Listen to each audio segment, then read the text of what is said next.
जो फैज़ इलाही मस्जिद तुर्कमान गेट में है, सबसे पहली बात तो यह है कि 1970 का वफ़ गज़ीट सीरियल नंबर 40, अगर आप इजाज़त दिए तो मैं आपको पढ़ के सुनाता हूँ उसको। थोड़ा लंबा जवाब रहेगा, आप लोग फास्ट फूड का जवाब मत लो मेरे से।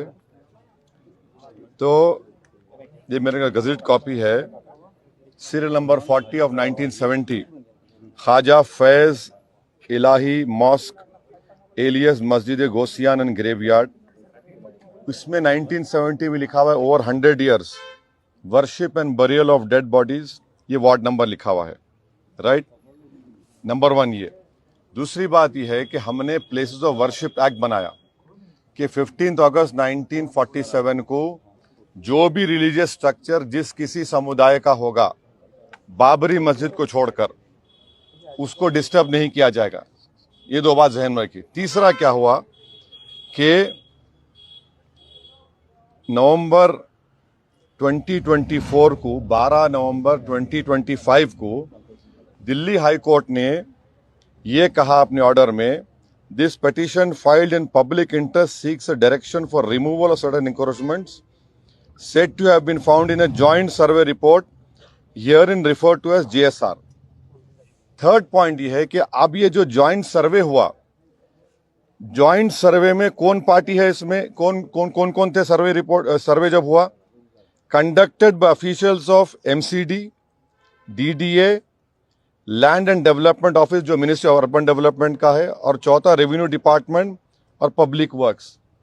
जब मेरी जमीन है, आप मेरे को नहीं रख रहे सर्वे में।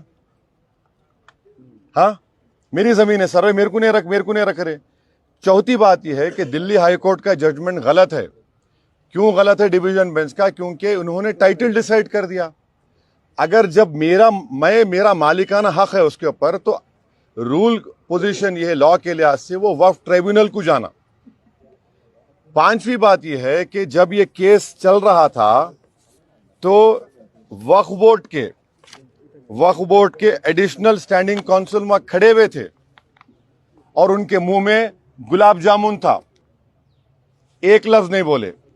छठी बात यह है कि आज भी दिल्ली वक्फ बोर्ड और ये मस्जिद के लोगों में केस चल रहा। क्या केस चल रहा? हर साल वक्फ प्रॉपर्टी को 20% वक्फ फंड देना पड़ता वक्फ बोर्ड को।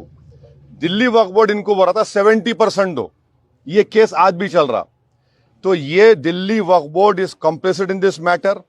जब ये फैसला नवंबर 2025 को आया तो दिल्ली वक्फ बोर्ड को रिव्यू पिटीशन फाइल करना था, रिव्यू पिटीशन फाइल नहीं करे। और ये एक बात याद रखिए, दिल्ली वक्फ बोर्ड के एडमिनिस्ट्रेटर और MCD का हेड जो थे, एक ही आदमी था। MCD का हेड और दिल्ली एडमिनिस्ट्रेटर।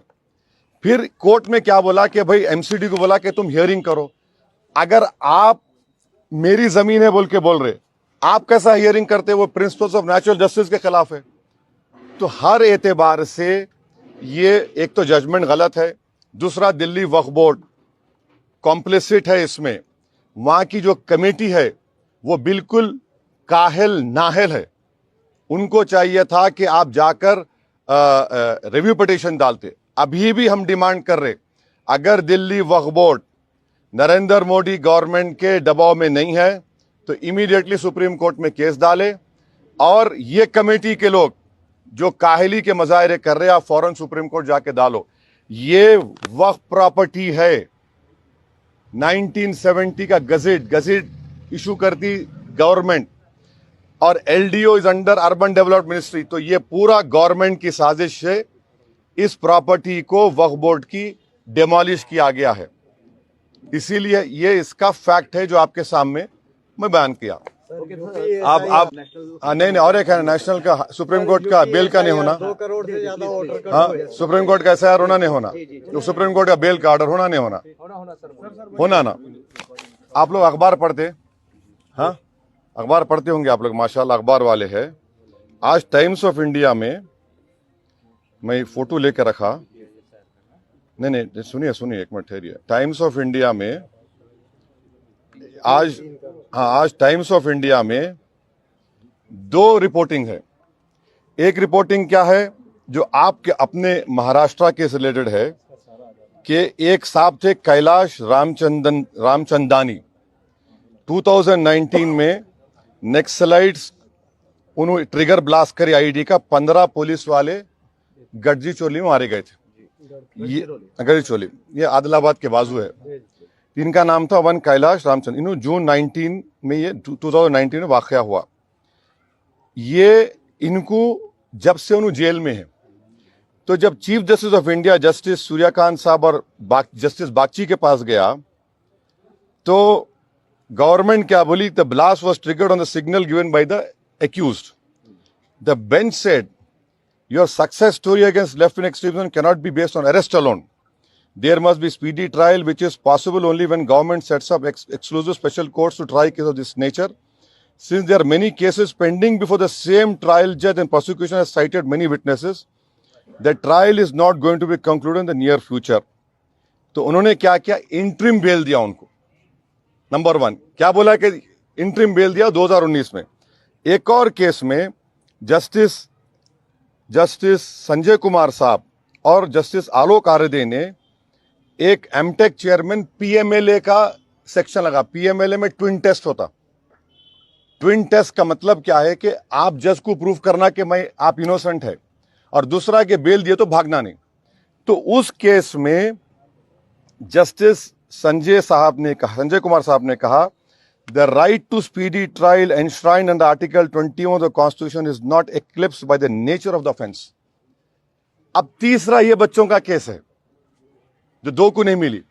आप देख लो, एक जज का बेंच ये बोल रहा, एक जज का बेंच ये बोल रहा, एक जज का बेंच ये बोल रहा। तो मेरे को जरा मैं सरप्राइज हूं और शॉक हूं, ये क्या हो रहा है। चौथी बात ये है कि वो जो उन्होंने क्या किया, उन्होंने वो जो बेल का कंडीशन लगाया, जिनको बेल दिए कि कोई ये नहीं करना, बोलना नहीं। तो एक शेर है, ये दस्तूर जबाबंदी है कैसी तेरी महफिल में। ये दस्तूर जबाबंदी कैसी है तेरी महफिल में, जहां बात करने को तरसती है ज़बां मेरी।